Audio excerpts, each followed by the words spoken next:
Welcome everybody to the Right Before Christmas Awesome Holiday Great News Weekly with your host, Jenny Craig Brown and GreatNews.Life. So come on in, join me. I hope you guys are as festive as I am right now. Let's make sure of that. Grab your lunch and spend some time with us for some exciting pre-holiday awesome news. That's what we're here for. So if you've never tuned in, we are exclusively positive news, and we want to share that with you. So we go live every Wednesday on NWI.Life Facebook page to share all the great news with you, and Valpo Life Facebook page and YouTube. So you can find us kind of everywhere if you want to watch live. If you can't watch live, come back later, watch the pin post on our Facebook pages. And if you prefer, we also upload this into podcast land, and you can watch or listen in podcast world, either Spotify, Apple Podcasts, Stitcher, wherever you watch and listen, tune in. Make sure you get your good news with us every single week. And this week we have tons of good news. So I'm going to jump right in for you guys.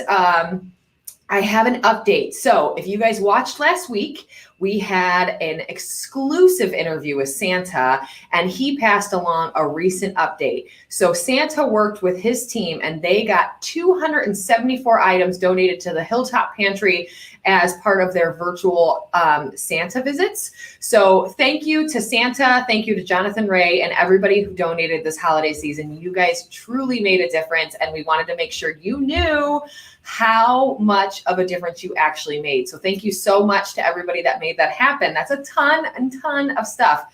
So thank you so much. Next up, we are going to kick off this holiday extravaganza, if you will, with our interview that we got earlier this week with a wonderful young woman who is trying to spread some holiday cheer to all of the frontline healthcare workers possible. Check it out. Thanks for joining us, Susanna. I hear you decided to do a food donation with Northwest Health Porter. What motivated you to do this? Well, I really wanted to find a way during the holiday season to show some support back to the people in our community that have been sacrificing more. And I've at least been happy to be, staying at home with my kids this season and, not having to worry about a lot of those stressors that they've been going through. So I thought it'd be an interesting endeavor to see what the reaction would be from friends and family, asking them to, see if they would be willing to donate to give some food to the hospital frontline workers. And I did not expect it to be that level. I was really not expecting a whole lot back. And I was thinking maybe we would end up just sending a small load to just a handful of ICU workers, but it was way more than I expected. So we can exceed that. So I kind of wanted to bring a little bit more happiness with the season to kind of lift everyone's spirits and kind of make some Christmas miracles happen, as little as they might be. As if it's just a sandwich, but if it makes somebody's day better, then why not? Well said. Thank you so much for what you're doing.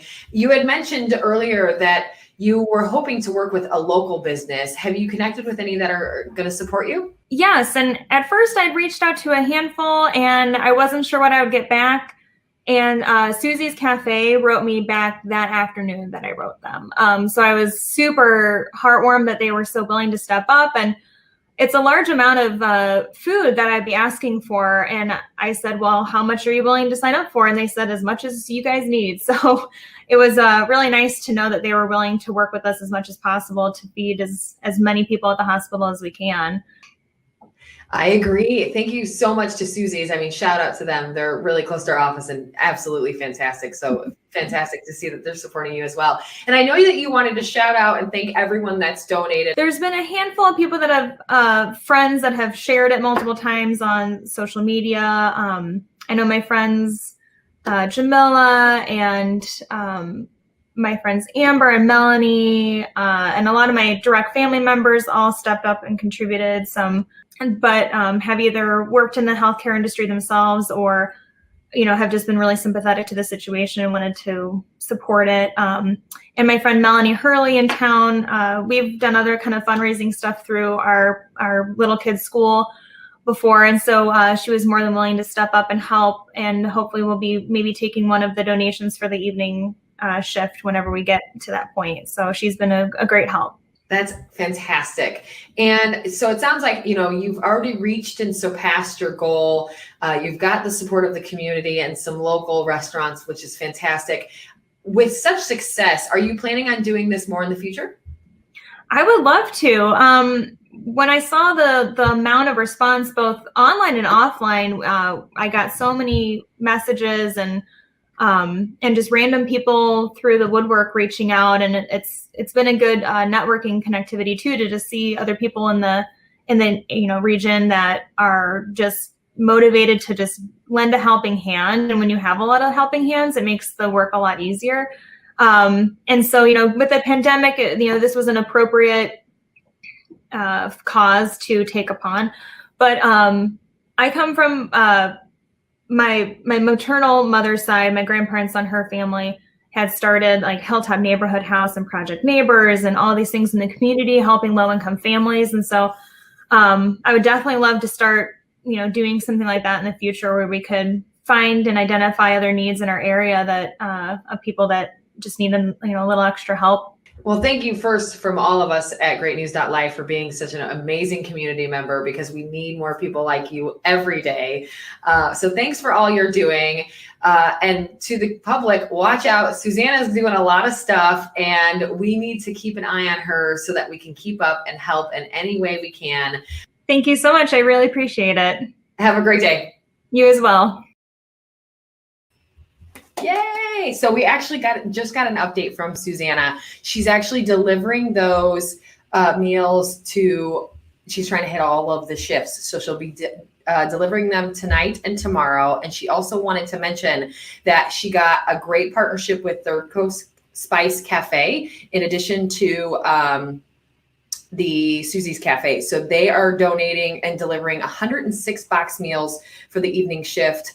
And she also wanted to thank her husband and her friend Melanie Hurley, and they're going to deliver 515 sandwiches from Susie's Cafe and Catering. So the final numbers on this, you guys, are absolutely amazing. I can't believe that she did this. This is all her own work, and really just her making this happen from a great idea. So we're blessed to have her on the show. Thank you so much.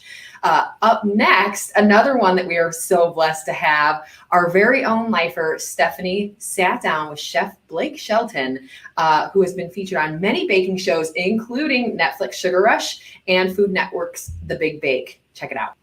Thanks, Jenny. So I'm here today with Chef Blake Shelton from Black Rose Pastries. Welcome, welcome. Thank you. So let's jump right on in. Tell us, what made you decide that you wanted to become a baker? You know what? It's so funny how I started baking. So I've always loved to cook, and I've always loved to bake, but my family always cooked for the holidays, especially my grandmother, like this elaborate meals, but nobody ever made dessert. I wanted to kind of change it up, and everybody, in my opinion, can cook, because we cook to our own palate, right? So everybody can cook, but you can't really tell me how to make dessert, right? So for me, dessert is kind of like the creative palette that allows me to get my balance, get my frustration out, be creative, and not go wrong. You eat the evidence once you're finished. So. Definitely. I love baking myself. That's one of the things that I do for all of our family get-togethers too. So I definitely feel you on that one. So it sounds like your grandmother was probably an influencer for you in the kitchen, but as a whole, who would you say has influenced you the most in your career? I think what motivates me the most to keep going is my son. For me, I didn't really have my dad around growing up. So for me, just engaging with him in that aspect and having him in the kitchen working alongside me, that's my inspiration. I want to make the next cake. I want to create something because I want him to be like, look, my dad is cool. So I did see also that your ingredients are locally sourced. Yes. So is that everything in the kitchen all the way down to the flour, or is it just the fresh produce and stuff like that? Yeah, really great question. So for me, I think sustainability is going to be key. I'm all about community. So right now, I'm currently a resident in Gary, Indiana, and I serve all the entire Northwest Indiana. I was originally born in Chicago, and for me, it's always about coming back home, right? And sourcing whatever you can locally from those small businesses. So I think it's really important to me to reach out to local farms, to solicit services for fresh eggs, for fresh produce, working with the Gary Food Council, and soliciting, anything locally and sustainable. Why not support the businesses that are in the community? So if I can get packaging from the local manufacturer down the street, I reach out to the manufacturer and say, hey, look, I'm local. How much is it? Let's get this done. So. That's fantastic. I know a lot of local restaurants do that. It's kind of, from what I understand, rare to see in a bakeries. To dairy farmers. I've just started working with a couple dairy farmers now through the Gary Food Council in order to kind of get that. Carmen McKee, especially, thank you so much for all of the fresh produce and the things that you're doing with all the farmers markets and just allowing me to create good stuff out of fresh ingredients. Great to support local business. For sure. So down to brass tacks. Ooh. Sugar Rush. Yes. All of the online buzz, Sugar right? Rush. I love that show so much. So tell me, what was your favorite challenge that you had when you were in any of the baking shows, not just Sugar Rush? Not just Sugar Rush. Well, I would say my most memorable is Sugar Rush. It was when they took a bite of my banana Foster cake. And you could tell throughout the competition that they were like, I don't know if this is going to work. And I'm just like, just trust me. It's going to work.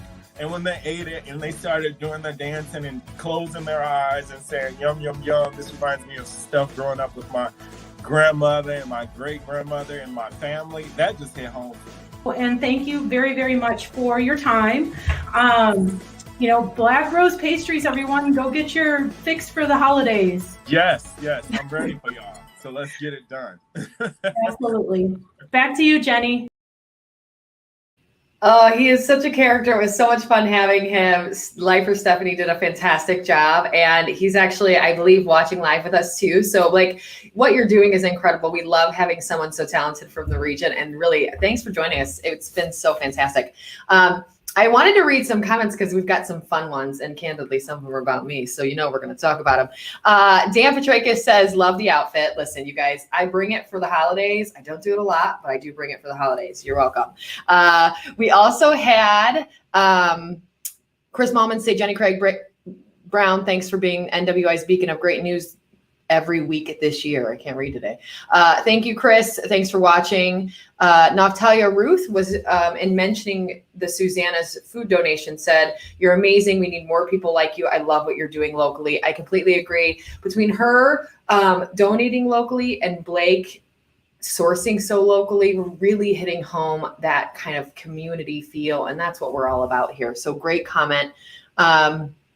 And I think that's all. Oh, and Aubrey said that she wants to try the Cookie Monster dessert. I completely agree. It was one of my favorites of all that I had seen. It just looks so amazing. And actually, Blake said we can check out more at www.blackrosepastries.com. Check out his work, order some of his goods.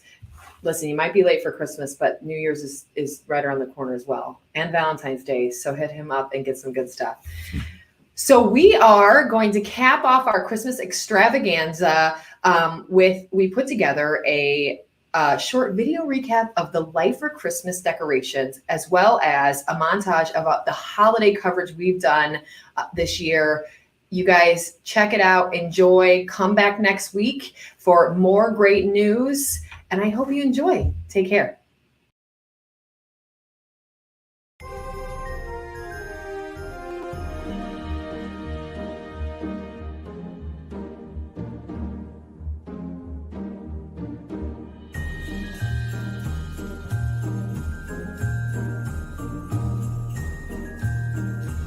Merry Christmas, everybody!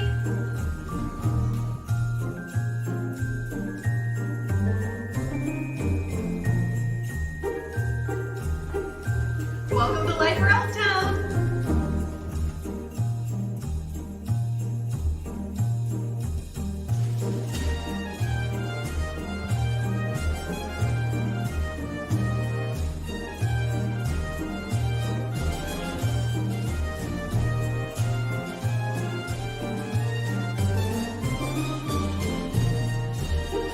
Happy holidays.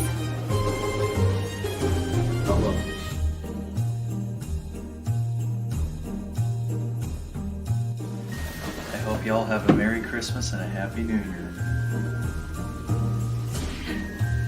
Merry Christmas.